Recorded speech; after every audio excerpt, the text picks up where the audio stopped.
For Krysten, you have portrayed or interpreted powerful characters in the past, like Jessica Jones. What similarities or difference did you find in bringing director work well to life in this movie?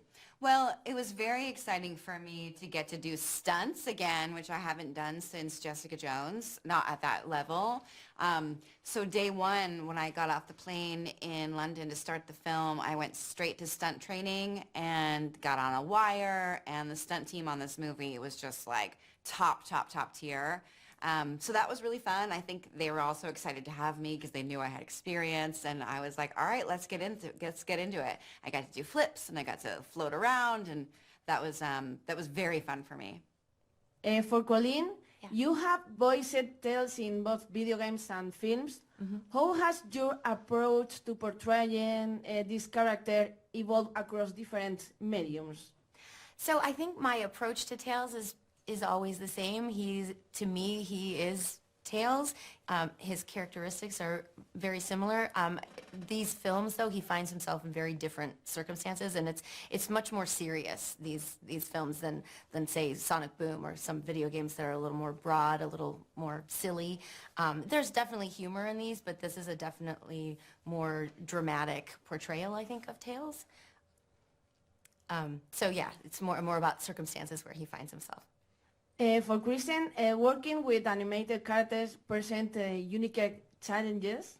How was your experience acting in scenes where animated characters like Sonic or Knuckles were added later in post-production? That is, where Sonic or Knuckles are not here in person instead? That's right, because they're not real.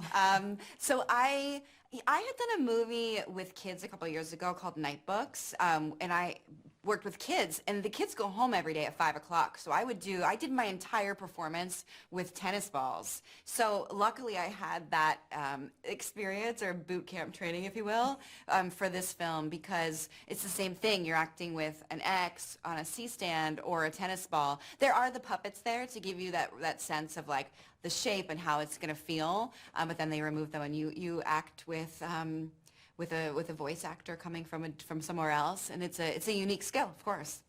For Krysten, Director Rockwell is a new addition to the cinematic Sonic franchise. Have you approached building her personality and her role in this story, and what drew or attracted you to this character?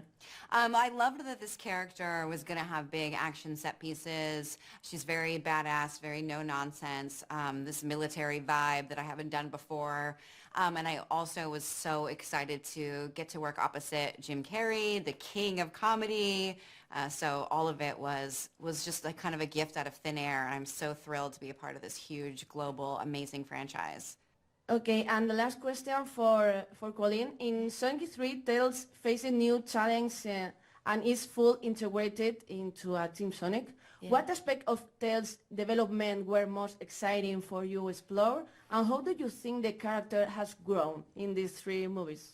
Yeah, I think he's really coming into his own. He's really grown as far as he's got way more confidence.